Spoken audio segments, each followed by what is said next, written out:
السلام عليكم ورحمة الله وبركاته. احنا النهاردة في كوبري المنظرة. شوفوا ايه اللي بيحصل. اخر حاجة نعدوا من الناحية التانية هنا كده، وصورنا قبل كده الناحية اليمين ناحية جملة ماركت. شوفوا النهاردة بقى ايه اللي بيحصل هنا. هل في جديد؟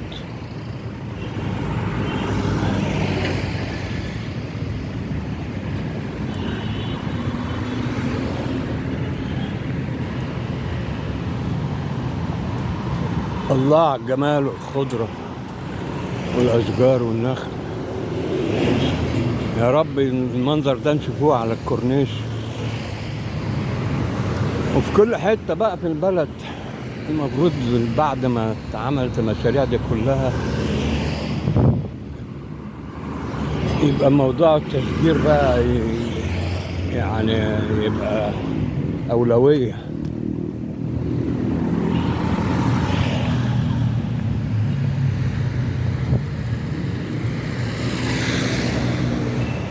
ده كفاية كمية ثاني أكسيد الكربون اللي بيشيلها من الجو، والأكسجين، كمية الأكسجين المهولة اللي بيطلقها في الهواء. يعني يعني يقلل تأثير التلوث الناتج عن عدم السيارات والكلام ده غير بقى الحاجة الأساسية بتاعته اللي هي الظل.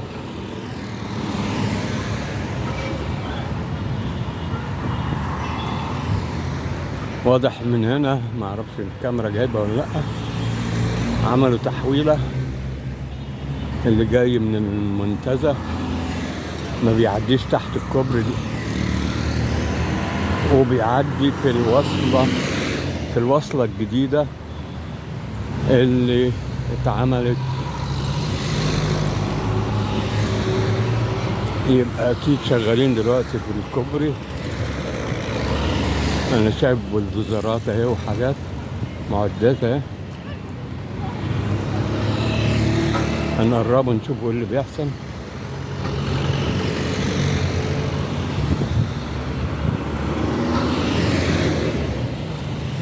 عملوا تحويلة هنا.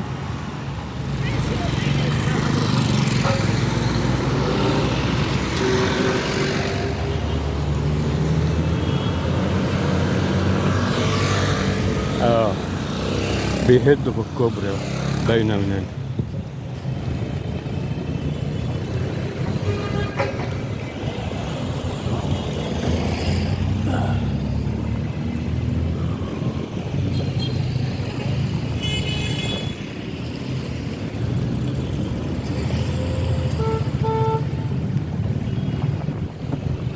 ده الطريق الأوسط، رفعوا منسوبه وسفلتوه اهو.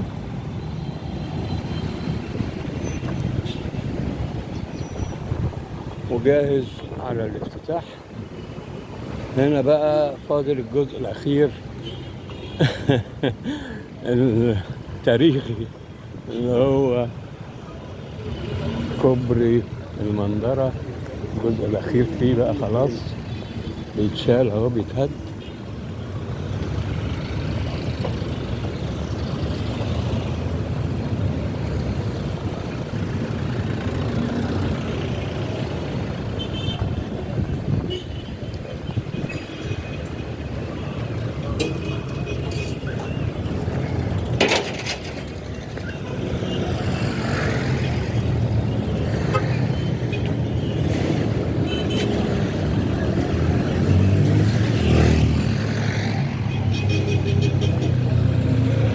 خلاص أصبح تاريخ، أثرا بعد عين ما بيقولوا.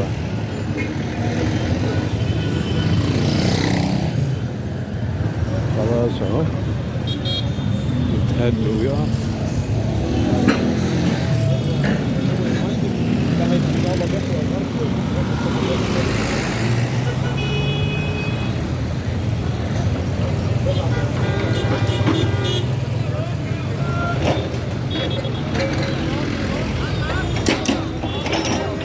كل بتوع اليوتيوبر يصوروا الحدث ده اللي هو النهارده يعني عيد. هيغير المنطقة هنا خالص، هيعمل لها يعني تخطيط جديد. فعلا هيبقى تخطيط جديد. الميدان ده كله هيتغير، هيبقى حاجة تانية خالص. كل ده هيتوسع ويتعاد تخطيطه، وبعدين المدخل ده هيترفع منسوبه بعد ما يتشال الكوبري ده. هتبص كده على السلام يا مرحبا، يا اهلا يا اهلا. اليوتيوبرز كلهم النهارده هنا. يا مرحبا بالاخ ياسر. طبعا حسن. امال ايه؟ ياسر هيروح فين؟ هنا اهو. ده الاحوال. منورين والله. انا قلت ايه اجي ابص بصه كده، انا كنت رايح بفكر اروح ميامي وبعد قصد ابو قير. لا لا لا لا انا بس ما انا قلت ايه اجي ابص. انا اخدت الشارع من اوله، قلت اجي ابص اشوف ايه اللي بيحصل. لقيت في حركه كنبيه، ما لقيتش هطلع على ابو قير ابص اشوف ايه اللي بيحصل في ابو قير والكلام ده.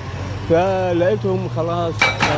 بس هيغير فعلا الموضوع ده هنا، هيغير جامد يعني.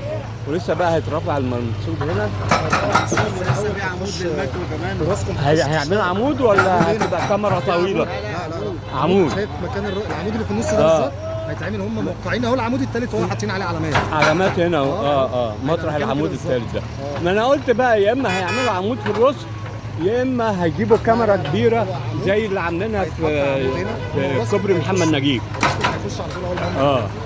لا ما هو كل ده هيتشال لحد هنا كمان، لحد السور. فالمنطقه دي هتبقى يعني كبيره.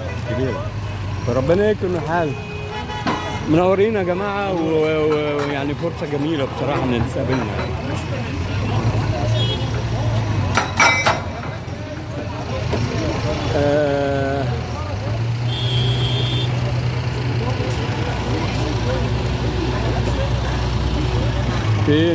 فين هيبقى الخبر بقى من الاخ ياسر ان هيتعمل العمود. اكيد سمع هنا من حد ان هيتعمل عمود مش كاميرا كبيره.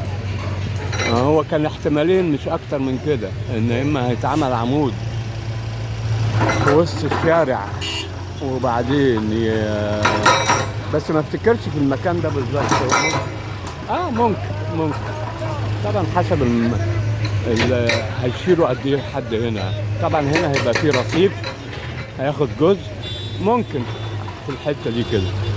فان شاء الله هنتابع مع حضراتكم ايه اللي بيحصل، ولا تنسونا بالاشتراك واللايك والشير عشان دايما نجيب لكم كل جديد باذن الله على قناتكم، قناه اسكندريه مع ماجد المصري.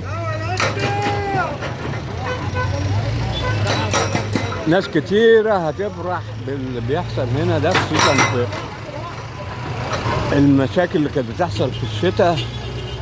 هنا طبعا كانت عشان المنطقة منخفضة نسبيا، منسوبها منخفض، فكان المياه بتيجي بقى تتراكم هنا تحت الكوبري وتعمل مشاكل. كل سنة بقالها 30 سنة احنا حضرناها من زمان قوي يعني اكتر من 30 سنة كمان. كل شتاء لازم المياه تيجي تتراكم وتعمل مشاكل، والعربيات بقى بتاعت الاحياء تيجي او بتاعت الحي تيجي وتشيل المياه ودوشه يعني. فلما هيترفع المنسوب شوف الفرق منسوب قد ايه هنا بين الطريق الحالي والطريق الجديد، يعني حوالي 1.5 متر ولا حاجه. فهيعمل فرق كبير. وطبعا لما يرفع المنسوب هنا هيبقى هنا منخفض عن هنا، فما فيش اي ميه هتيجي تتراكم في المنطقه هنا. ان شاء الله خير اللي جاي باذن الله. وهنتابع معاكم برضو دايما كل جديد بإذن الله. والسلام عليكم ورحمة الله وبركاته.